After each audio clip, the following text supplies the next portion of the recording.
from Hollywood, it's Paranormal Tonight. I'm Mark Summers, and now, here's your host, Dan Harari. Dan Harari, that's me. Hi, everybody. Welcome back to Tonight, live from Hollywood. It's Paranormal Tonight. I am Dan Harari. I have two very special guests tonight I'm really excited about. Hopefully, a bunch of you saw the UAP congressional hearings yesterday. It was almost 3 hours long. A lot of very interesting information came out from four very, very credible witnesses. And what's so funny is that the mainstream media just does not embrace UAP news. And I get the LA Times, and today there's no mention of the fact that extraterrestrials exist. There's no mention of that fact in today's LA Times. So, you know, there's something going on with the media and UAPs, and I'll never understand that. Anyway, I have two guests tonight that are related through a new book that's coming out. And before I bring them in, I want to introduce each of them. Race, can we start out, please, with slide number 1? There we go. Bela Lugosi was one of the most legendary movie stars in motion picture history, portraying the iconic Count Dracula in the films Dracula in 1931 and Abbott and Costello Meet Frankenstein in 1948. Lugosi established himself as the quintessential movie vampire. Look at that. I mean, is he not the quintessential movie vampire? He has always been and remains the definitive Count Dracula. I have two special guests tonight. The first is LYNNE Lugosi Sparks. LYNNE is the granddaughter of Bela Lugosi and the CEO of Lugosi Enterprises. In the course of archiving and preserving the Lugosi family's photos and memorabilia, LYNNE has also curated an extensive collection of Bela Lugosi's work on film, including feature films, serials, and shorts. She coordinated the donation of all of those materials to the Bela Lugosi collection at the Motion Picture Academy Film Archive, and also, along with her father, Bela Lugosi Jr., LYNNE oversaw the transfer of Bela Lugosi's iconic screen-worn cape, that famous black Dracula cape. She donated it from the Lugosi family collection to the Academy Museum as well. Race, can you pull up slide number 2 for me, please? Okay, so I met LYNNE and her dad, Bela Lugosi Jr. Back in 2018. I was doing PR for a play here in LA called, what the hell was it called? Blood Rock. It was a play called Blood Rock the Musical. It was about singing vampires. You can see me on the far, far right end in my black leather Fonzie jacket.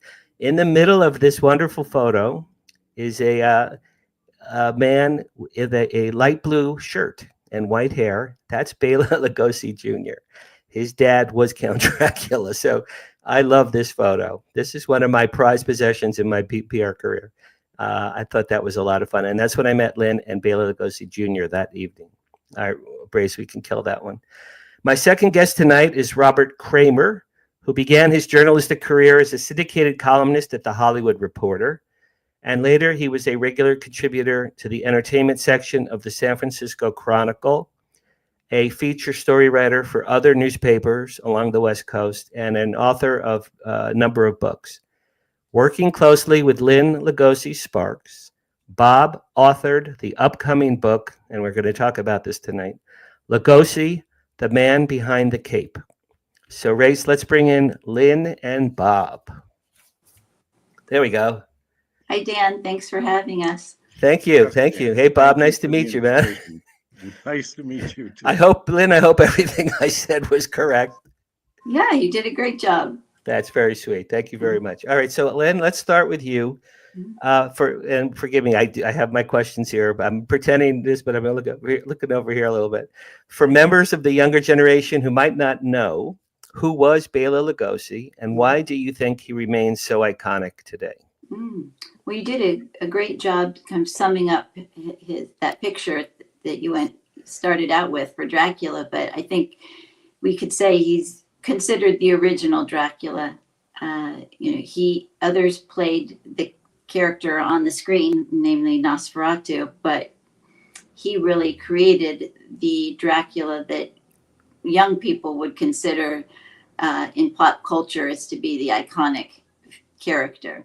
So, when he brought his characterization from the stage to the screen, that is what is mimicked: his style of dress, his slick back hair, his mannerisms, and of course that amazing voice. And his stare. I mean, he had a stare like no one ever had, right? Yeah. That stare is just so, you look at it, you go, oh my God, it's Dracula. I mean, who else could it be? Right. So some people might not recognize the name Bela Lugosi, but if you ask them to, imitate Dracula, it will be Bela's interpretation. Absolutely right. It's just like, I had the other day, my daughter mentioned something about Pierce Brosnan being James Bond. I go, no, Pierce Brosnan is not James Bond. Sean Connery is James Bond, right? Right? Or George Reeves was Superman. They are the people that create these iconic roles live for 100 years, and anyone who comes after them is a pale imitation, I think. Bela's earliest films, this was interesting. Bela's earliest films were silent movies from Hungary in 1917 and 1918, Lynn, as you told me, and in Germany in 1919 and 1920. Have you seen them, and are they available to be seen by the public? Well, it's wonderful that Bela kept in his personal collection movie stills from his Hungarian and German films. Most of the Hungarian films do not exist. There is one clip that is held at the National Film Institute in Budapest of one of his Hungarian films, a very short clip, but that's the only remaining segment from Hungary. And Bob, you can help me out here. I believe that of his German films, Leatherstocking and Daughter of the Night maybe are still available. Right. Yeah, actually, both of those, the German films were condensed in the United States, and they were released there in shorter versions. And Daughter of the Night was the American version of Dance on the Volcano, Tanz auf dem Vulkan, from Richard Eichberg. And Leatherstocking was another film. It was actually shot in two parts, but when it was distributed in the United States, they condensed it into one feature that was about 80 minutes in length. But those two are still available, and you can watch them on YouTube. Really, they're on YouTube. Okay, I was going to ask you that. Yeah, and you can see the clip from the Hungarian film "Struggle for Life" on the Film Institute's website, correct, Bob? The National Film Institute, NFI, right. Hungary. Now, in those, link. It's about 3 minutes, 2.5 minutes long. Yeah. Lynn, in those days, someone like your grandfather, he wouldn't have gotten royalties or syndication or monies after the fact, right? No. Okay. Yeah. I mean, Bob can talk about a little bit more, when the time comes up, but he tried his best to help the struggling actors as it were. So no royalties or residuals, I think, were even thought of at that time. Wow. Can you imagine if he had created Dracula today and he had a good agent? Could you imagine? He'd be set for life, right? He would just be set for life. They didn't do that 100 years ago. Lynn, have you ever been to Lugos, Hungary, where your grandfather was born in 1882? I have not, but Bob and my grandmother did a trip there when they researched the original edition of the book. But I hope to go one day soon, maybe in conjunction with, supporting the book in Hungary and maybe doing some film screenings there. Are there any buildings or birthplace? Bela Lugosi was born here. Are there any iconic buildings or anything in that area that tell people that's where he came from? Yes, there is the one house that he lived in is still there, and they do have a small plaque with his information on it, noting that that's where he lived. And Bob, you've been there. Yes, we spent about a week there in 1973 at the height of the Cold War, which was an adventure in and of itself. Wow. But at that time, because the uh, Eastern European countries that were really being just drained of all their resources by the Russian occupation, they didn't have the personnel to be able to archive and properly catalog everything that they had. So when we attempted to do research, it was very, very difficult to find much of anything. And we actually found Bela's house with the help of the mayor, Jon Stratan, who walked from door to door and asked people if they knew the Blaschko family. And one woman who was about 90 years old said, "Yes, I know where he lived." Wow. And this woman was 90 years old and she was a marathon runner. Wow. We could hardly keep up with her. I can And barely she got walk up us, the stairs in my apartment right now. and she took us right to the house and she said, "This is where he was born." Wow. And it has been remodeled and renovated. At the time when we saw it, it was totally ramshackle. But they have renovated it and it's being used as a residence now again. But yes, those areas of Lugos are still there, definitely. And forgive my ignorance. Does Transylvania exist as a name of a country still? It's a region. It used to be a part of the Austro-Hungarian Empire, but after the First World War, when Hungary was carved up and a lot of it became Slavic or became Romanian, that area in the Carpathians where Lugos is situated, and where Bela was on tour with various theatrical groups at the beginning of his career, that was known as Transylvania, yes. Wow. Okay, but they don't refer to that region as Transylvania anymore. Yeah. Oh, they do still. They do. Yeah, still. Okay, so I would So think. we say that Bela was meant to be Dracula, right? Yeah, literally. I mean, it was in the cards. It was in the Yes. stars. Okay, so race. Can we see number 3, please? I have some great pictures here. Okay, so Lynn Bela became a Broadway star in New York as Dracula in 1927, and then after that, he moved. After that play moved to the West Coast in 1928. He relocated to Hollywood to live. Did he? What do you know about his love of live theater versus movies, if anything? Well, I think he perfected his craft on the stage Right. as a stage actor, and then of course was interested in film. But Bob, you can probably add to this is that it's my understanding that the stage was always his first love, but he did have an interest in film and thought that he could make a career in the film business in Hollywood after the play was so successful. And he was one of the people who translated from the silent film era into talkies, right? He was in a bunch of silent films, wasn't he? Oh, yes. Yeah. Yes, and Dracula, as I understand it, was the first talking horror film. Really? Okay, that's interesting. I did not know that. Race number 4, please. Bob, is that true? Yeah. Mm-hmm. Yeah. This is Bela. This is Bela on Broadway in 1927. Yeah. I mean, look at that. His face is just so intense right there. Mm-hmm. And then race number 5. That is Bela as Dracula on stage in Hollywood. Was it the Pantages Theater? Do you know? The Biltmore. Really? Wow. Wow. Look at that face. It's so fantastic. Okay, next.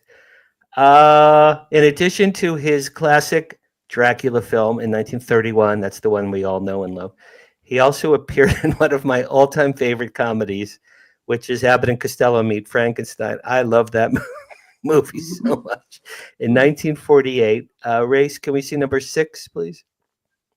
I love this picture. Look at that. But Dracula taking a break.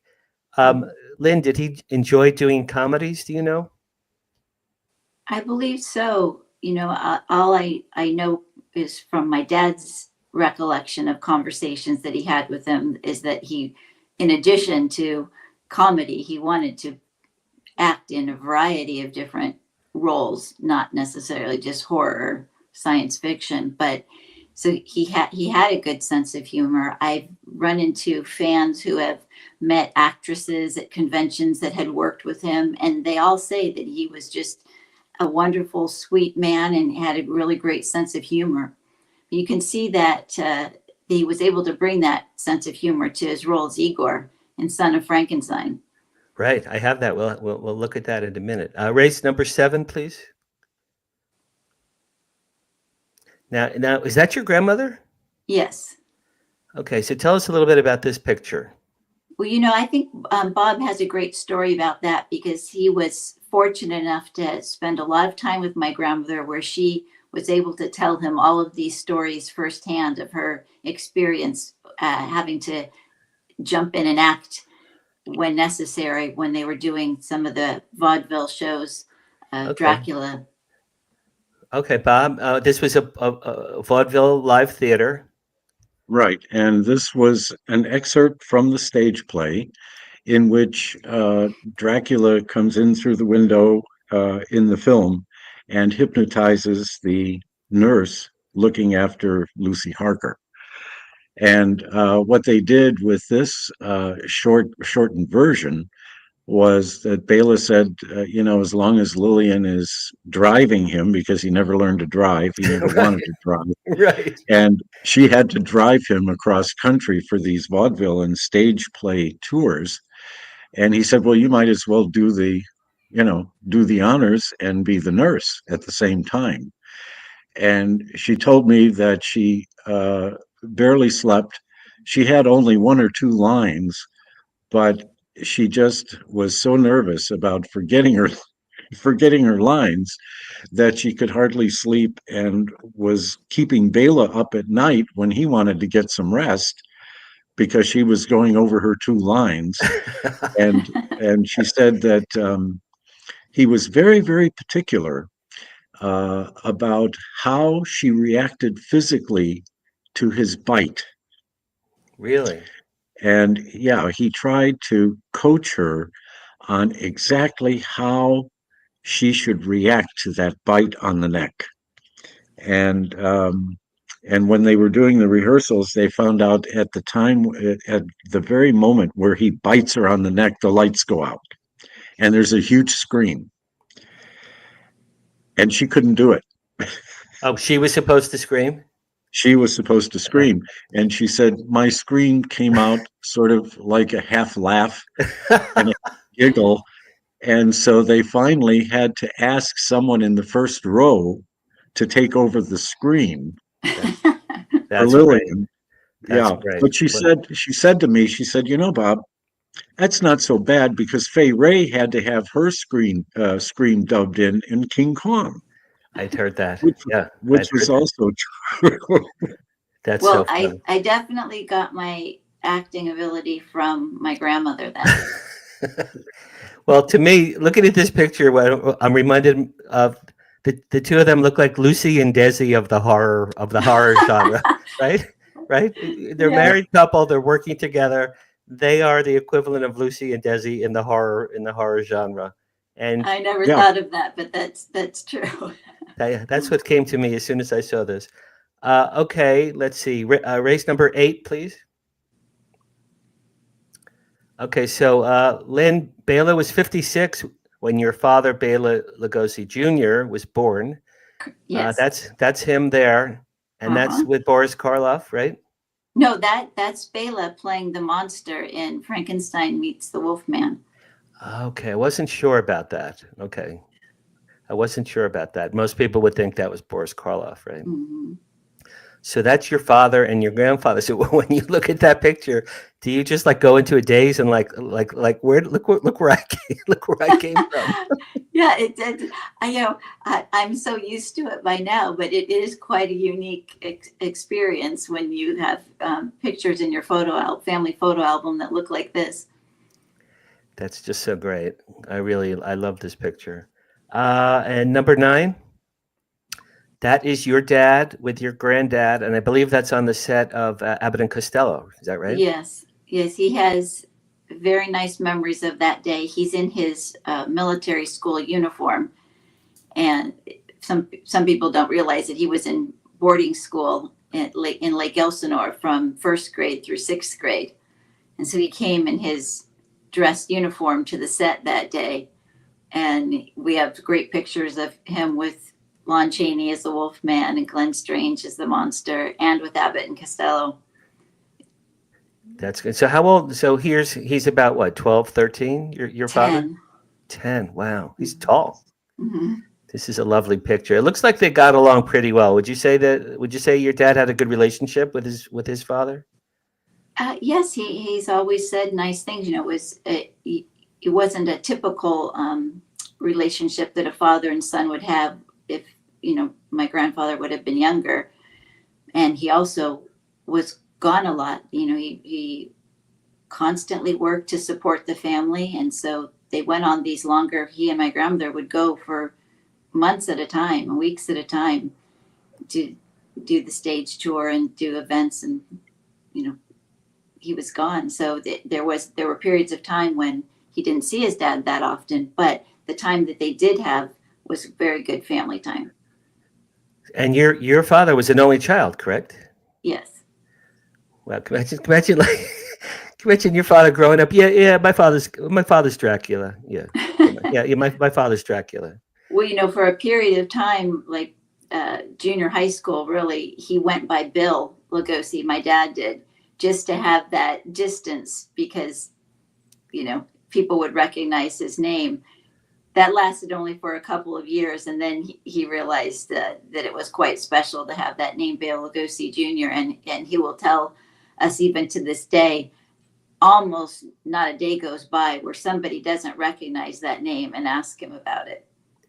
Yeah, that's one of the most unique names I would say in Hollywood history. Absolutely. Speaking of that, is my next question, Lynn. Your last name is Hollywood horror film royalty. What's it like for you and your family members to continue representing his remarkable filmography almost 100 years after he became a star? And, for example, I know you go to various monster and supernatural conventions and things. And Race, we could show slide number 10. But Lynn, when people come up to you and they meet you at your booth, what do they say to you? I think everybody that comes up just wants to have that connection with the family, because most of the people that I meet, either their grandparents or their parents introduced them to the classic horror movies and Dracula, and they grew up with this connection to Bela. And many of them followed his career and have watched all of his movies and have come to admire him as a person as well. So when we meet them at conventions, it's pretty much a love fest. It really is. I'm always overwhelmed at how complimentary and respectful and kind people are. And I have actually become good friends with a lot of people that I've met at conventions because we can relate to Bela Lugosi, and I just always admire the fans that they are. The fans of Bela have kept his legacy alive. We do our best as a family, right, and through the business. But if we did not have the fans, Bela wouldn't be the icon that he is today. So I'm just so grateful for everybody that continues to watch his films, to show their kids and grandkids his films, and to help us, keep Bela's name and likeness alive. Absolutely. Does your dad, I know that you go to a lot of conventions and things, does your dad still go as well? We actually don't go to very many conventions. We pretty much limit them to a few here in the Los Angeles area. Okay. And when we do them, my dad does come. Yeah. Okay. And I would imagine people would want to get your autograph and your father's autograph, right? That's a new thing for me. I do when they ask, but of course they always want my dad's signature. That's so great. When do you sign Sparks, or do they say Lynn, we love you. Keep off the Sparks. We just want the Lugosi part on You the picture. know, I put the whole name. I put the whole name there. That's your name. That's my identity. My husband has been with me on this journey since I kind of took over running the business from my dad and doing the groundwork. And so he supports me everywhere we go. I call him my roadie, and he's always doing the heavy lifting at the conventions, but he has such a great personality and such a respect for my grandfather too, that he's always in the booth bringing people in, starting conversations. So yeah, That's great. I'm definitely a Lugosi Sparks combination. I got you. Race number 11. I love this picture. Are there any stories about your grandfather in Vampira? Bob, would you know anything there? Actually, Edward didn't tell me any stories about his work with Vampire on the Red Skelton show. That's what this picture is That's from. what this is from. Right. Yeah. So Yeah. she starred in Edward's famous horror film, right?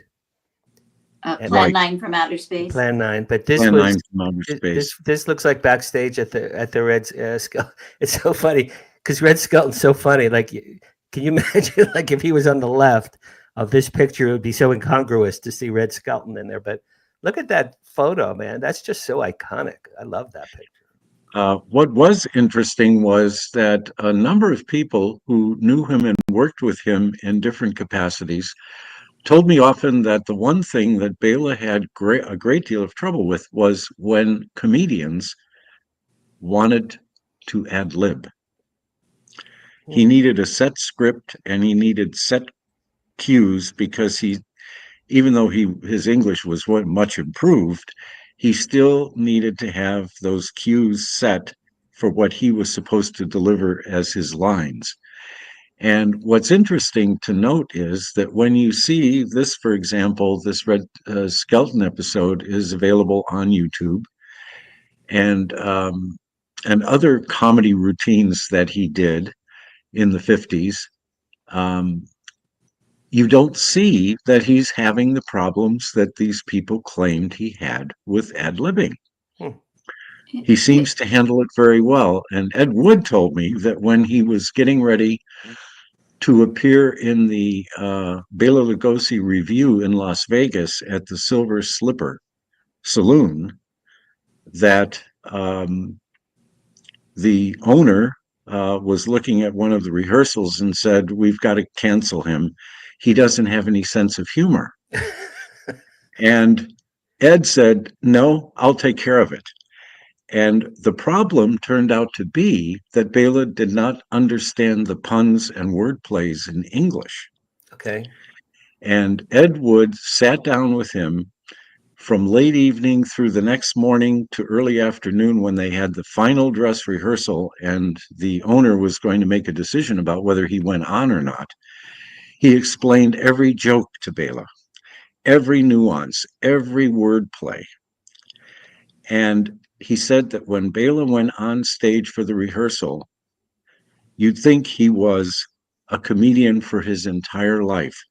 Once he understood the puns and the plays, his timing was absolutely superb. Wow. And they hired him on. Go ahead. Pardon?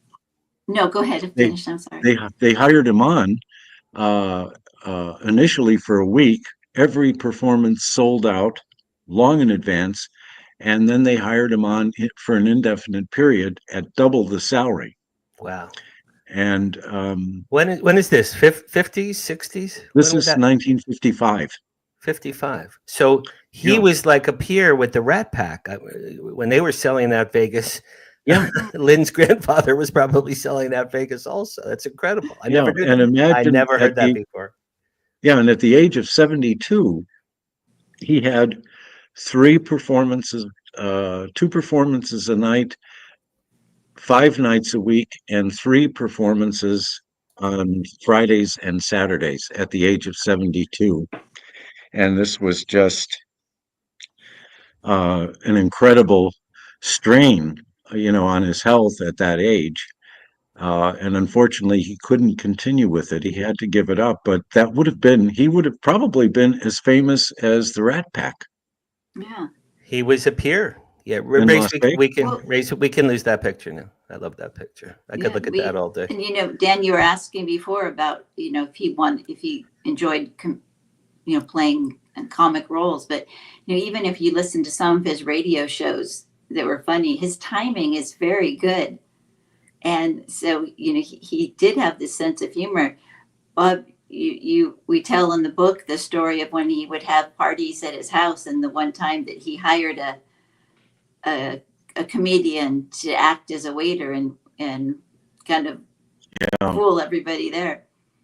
Yeah, it was, I forget the name of the comedian offhand, Vince Barnett.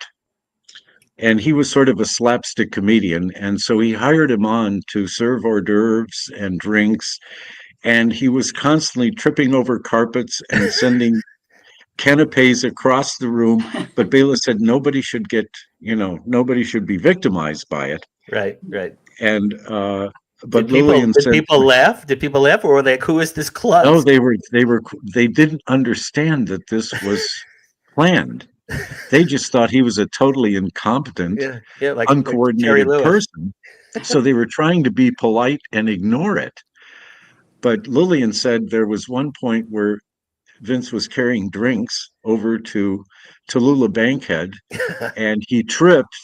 And she said there was no physical possibility that drink would not go down her dress. But she said he managed it. It didn't go down her dress. And she said it was the most amazing thing she'd ever seen.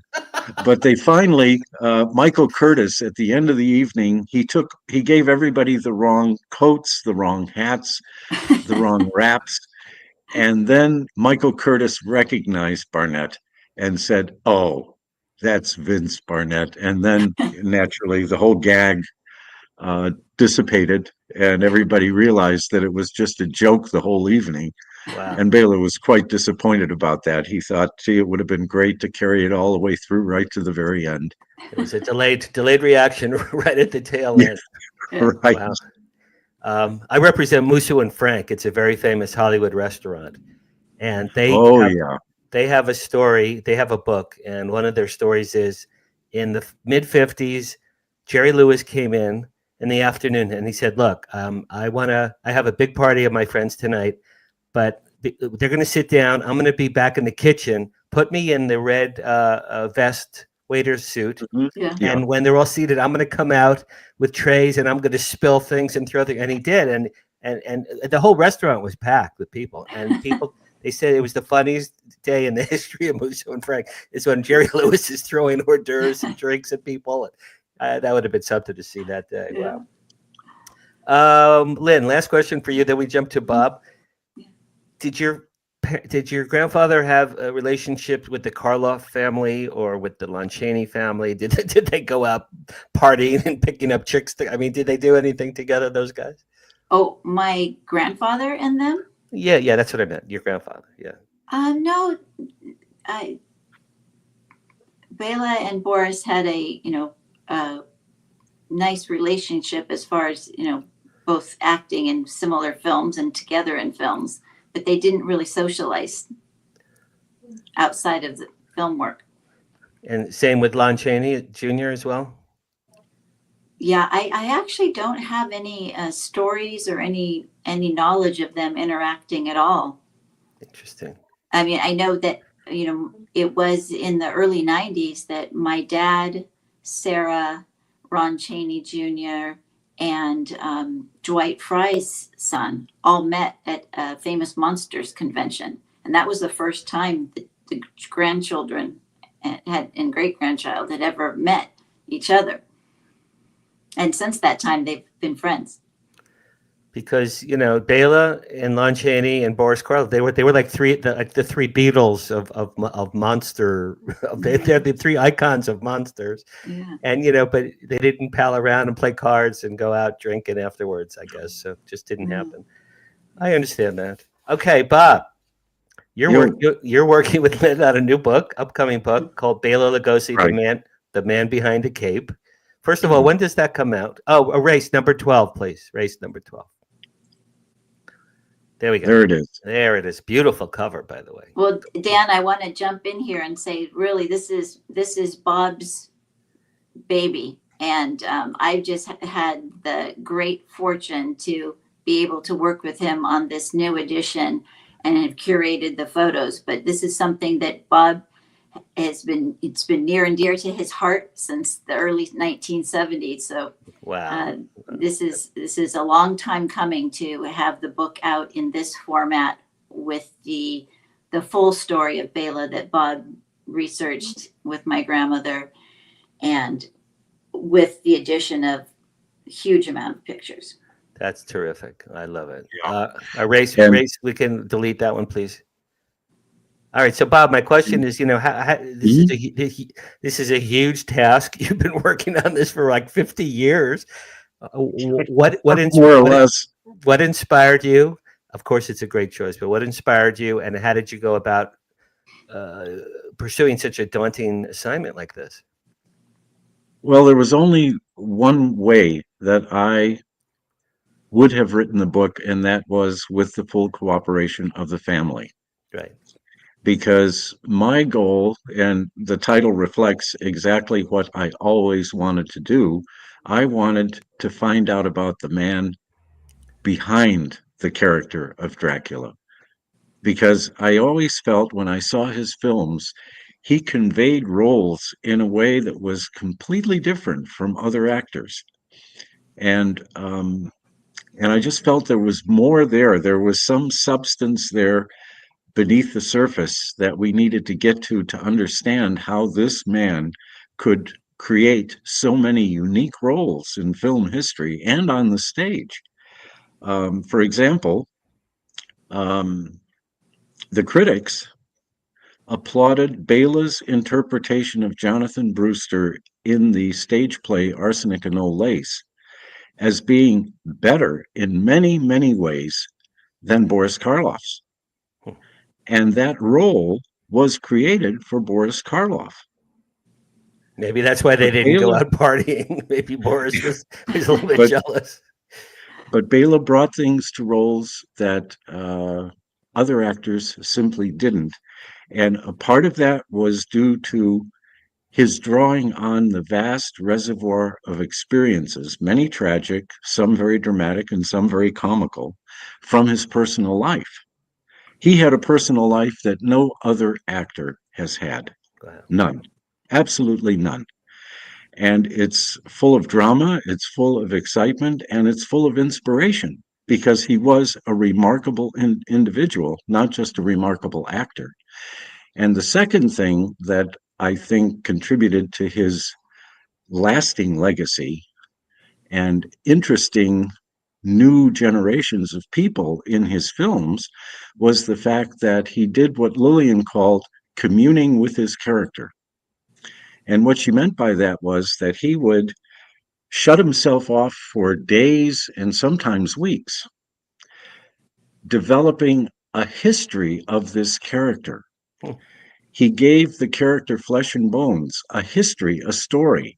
Where did this person come from? How did they grow up? What kinds of problems did they have? What kind of character did the character have? And he did that to such an extent that the line between the actor and the role that he was playing disappeared. Well, that's method acting before method acting existed as a teaching format. Yeah, he may have created that whole thing. Lee Strasberg gave it a name, but Lillian gave it a name before Lee Strasberg. She said communing with his character. That's great. And I think that had a tremendous impact on his acting, and that is exactly what fascinated me about him. And when I found out that Lynn's father was a practicing attorney in Los Angeles, I contacted him and I told him, I said, I really want to do this biography, but I won't do it if you don't want to be involved. Right, of course, of course. No, and so Yeah. So Bob, you And spent a great deal of time with Lynn's grandmother. Did yes, you? I became almost a member of the family. That's Yeah. great. In addition Yeah. to Lillian, did you interview, because Bela had passed, what year did Bela pass? 1956. Oh, the year I was born. Okay, so in addition to Lillian, did you get to interview some of Bela's peers, colleagues, peers, people who knew him contemporaneously when he was a star? Well, this was the key that opened the door to the entire family, because Lillian had asked his very personal friends and his other relatives who were living in the United States not to give interviews unless she approved them.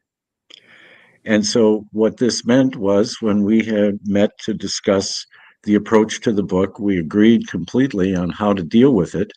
And then she immediately contacted all of his closest friends and his family members and said, "This is our biography. This is the biography we want to publish. And so please give Bob your full cooperation." Wow. And so I spent days and weeks and months with all of his closest friends and other family relatives, um, interviewing them about their experiences with Bela. And some of them actually knew him in Hungary before he came to the United States. Wow. Wow. And that opens vistas in this biography about his personal life that no one else could possibly know, You probably because met these people, you probably met people maybe that Lynn never even met. Would that be the case? Oh, yeah, Yeah. it's true. Yeah. Bob, And you need to change your last name to Bob Kramer Lugosi. I know. Well, that's the most special part of working on this book, is because I never met my grandfather, and my grandmother and I didn't talk about these things. She didn't tell me these stories. Was too young to ask. Right. Okay. oh, It's just, when his story is so interesting. And once in a while, I have to step back and say, wait a minute, this is my grandfather, but this is an interesting story. And the fact that Bob was able to interview people that knew him in Hungary, you feel this connection, because some of them came to Hollywood, and we know them from the things they did in Hollywood.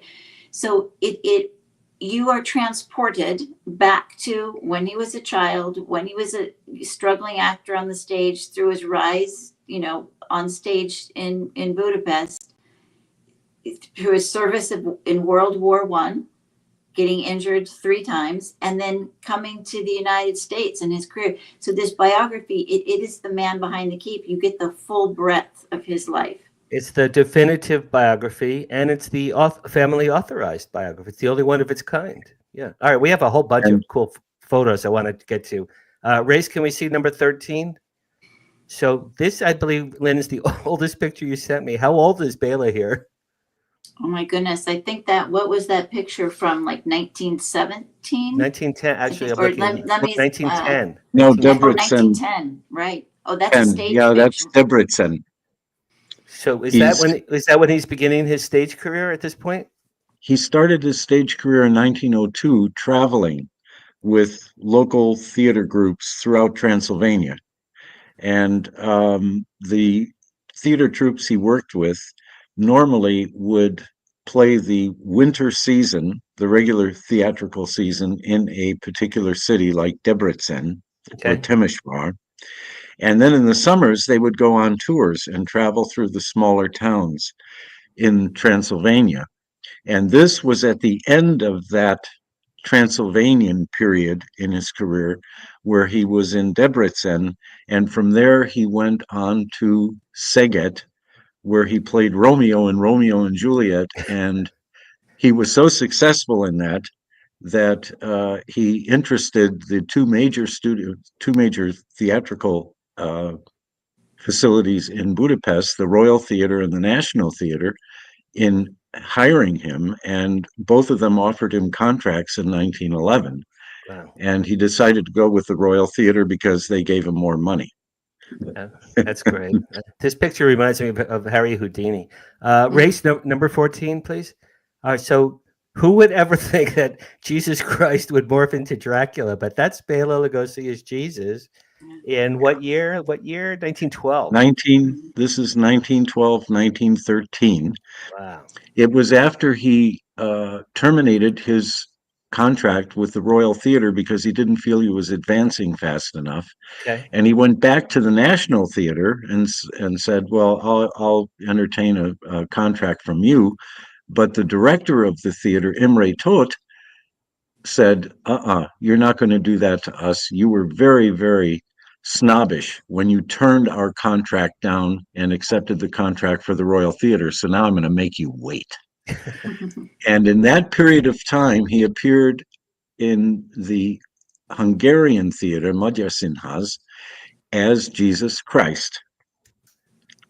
That's great. gosh. He looks like And he told, looks like a rock star. I mean, look at his with the long hair, and he looks like a contemporary rock star. well, he is the superstar. Yeah, Yeah, Jesus right. Christ, the superstar. Yeah, and But he Bela told, was one of the first ones. Yeah. yeah, he told his closest friend, Vili Sitya, an interesting story uh, because when he was serving in the army, although he had an automatic exemption, but he was patriotic and felt everyone had to do their share in the war effort. After being wounded a third time, very seriously, he feigned insanity to get out of the army because he just felt he didn't want to become cannon fodder in an endless stream of injuries. And he told Vili Sitya, he said, if I had remained in the army, I probably would have met Jesus Christ personally instead of just playing him on the stage after I was released from military service. I knew that was coming. I saw that coming. Race number 15. All right, so this is Leatherstocking, is that right? Right. And he's an American, Native American, 1920. Give us a little synopsis, Bob, on this one. Yeah, this is, he plays Chingachgook opposite Hawkeye, who is the white trapper and trader, who is a friend of the Indians, the Native Americans. Okay. And their plan in this film is to save people from being caught up in a war between hostile tribes of Native Americans, and it's a very interesting role for him because he does fit the part fairly well. I'm just realizing that he has the Dracula stare. Yep. Right. Yeah. Okay, race number 16, please. I want to get through as many of these as we can. Okay. This is Murders in the Rue Morgue in the year 1932. Mhm. And who's that little gorilla over there in the corner? What's going on, Bob, with this one? Well, the interesting thing about this film is that when it came out, the critics were all scratching their heads about what it was all about. And the problem that they had was that the actual, excuse me, screenplay deals with Dr. Miracle's experiments mating chimpanzees with human females to accelerate the development of the human race. And this was a Darwinian evolution theme, Right. which was not popular at the time, and mating animals with females was also not something that could be dealt with openly. So all of these aspects of his experiments were all alluded to, but never really clarified. Interesting. And that became the main topic among the critics after the film was released. What is it about? Because they weren't sure exactly what all of that had to do with the plot of the film of this woman being pursued by an ape. And and some critics actually made comparisons with King Kong. Right. And it was really interesting, but it's an incredibly atmospheric film. Yeah. And his role is, once again, it has an added dimension to it that, you know, if you put Colin Clive in this role as you did in Dr. Frankenstein, it just wouldn't have had the depth and this tension in it that Bale is able to convey in the role. It's a I love the spectacular film. I love this lighting with the candle on his face. It's just great. All right, race number 17, please. This is called White Zombie, 1932. Who's the White Zombie, Bob? That's Bela. No. I mean, I know who's the character. Oh, Murder Legendre. And he uses zombie power to reduce the labor costs for his sugarcane plantation. And he falls in love with a woman, Madge Bellamy, who is a guest at his castle with her fiance. And a battle ensues between Murder Legendre and her fiance for her soul. And it's, again, the sets are fantastic. And one of the things that, well, two things important to mention about this film. First of all, that Bela did some of the directing in this film. And the other one was a very, very interesting comment by Clarence Muse, the black actor who played the coach driver in the film. He said that Bela was the only person he knew at that time who would sit down with a black man and just talk. Nice. That he was incredibly liberal in his viewpoints, which was very true. He was very tolerant, very accepting, and never let race or religion or political stance come between him and people. He always would accept people as they were.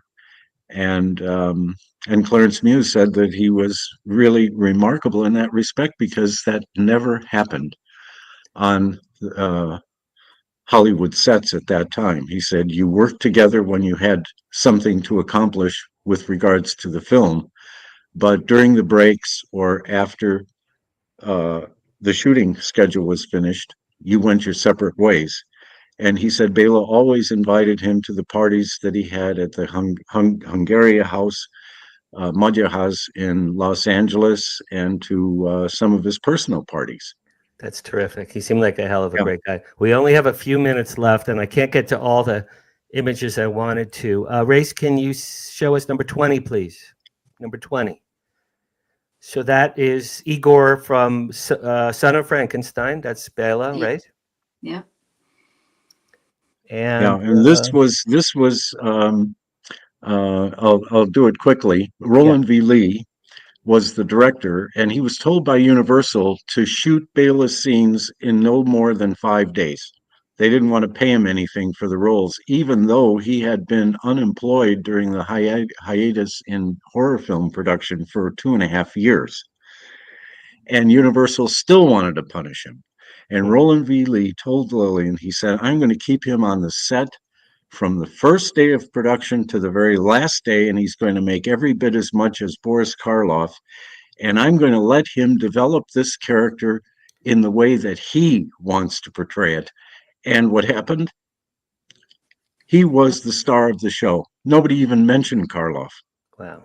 And Igor Igor is the famous Marty Feldman from Young Frankenstein, right? So this was the original. This is the original Igor, right? That's it, right? Okay. One more. Race number 21. All right. So Bela posed for Disney animators for Chernobog. Is that correct?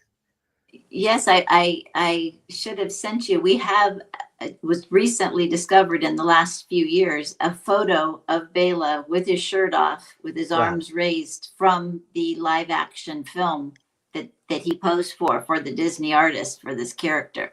So this is from Fantasia 1940, and Bela posed for animators, and they created this demonic character. And like who would ever have known? I didn't know that till I read some of the blurbs from your book. But Bela Lugosi was Chernobog.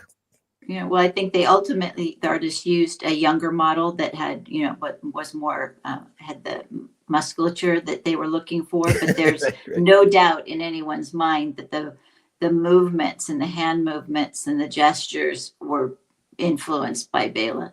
That's wonderful. I love this. All right, Race, the last one, please, number 22. All right, so you guys tell us when the book comes out and how people can get the book. Bob, do you want to It's going to address be that? Yeah, it's going to be coming out unfortunately, after the first of the year. We had hoped that it would be finished prior to Christmas, Okay. but pre-orders are being accepted by Clover Press, Amazon, etc. So people can pre-order the book without any problems. And I just want to say that this was the book I always wanted to write, and because of page limitations put on us by the original publisher, only half of the research I had could be put in there, and we only had 42 photos. And with Lynn's help, digging things out of the archives that are just absolutely incredible, we have documentation over 1,100 photos. Wow. That makes this book almost like a flip book and a movie. Race, you can kill the photo, please, Race. Yeah, that's terrific. I can't wait to get that book and see that book. So it's pre-orders for Amazon are there now, and Clover Press. You can order it directly from Clover Press, right?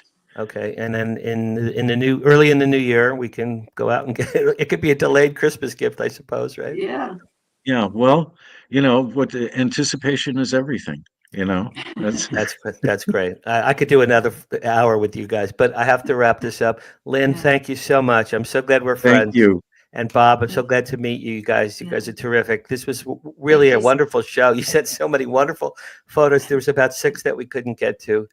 But please, let's stay in touch. If you guys need help with PR, I might as well throw my hat in the ring. Bob, I am a publicist, and I'm pretty damn good. If you need a publicist for the book, I'd love to talk to you. But we could do that offline. Best of luck to you. Maybe we can do a part 2 when the book is out. We can share even more pictures. Okay. All right. Let's do that. Let's do that. Let me know. All right. Happy holidays. Thanks guys. So much, Dan. Thank you so much. And next week, wait, stay on. Next week, I have an interview with Michelle Phillips from the Mamas and the Papas. She's a friend of mine, and I interviewed her recently. It's pre-recorded.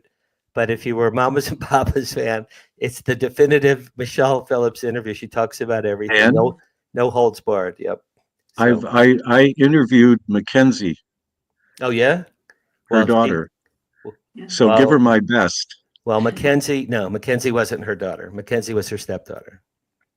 Stepdaughter. Yeah. Oh, Michelle and Mackenzie don't speak. That's a whole nother story. Anyway, I have to wrap. Thanks, you guys. Okay. Thank you very much. Okay. See you next time on Live from Hollywood. It's Thank you so Paranormal much. Tonight. Dan Harari. Thanks, Bob Kramer. Thanks, Lynn LUGOSI, Sparks. You guys are terrific. Bye. I'll see you all next week. Thank you, Dan. Bye, everyone.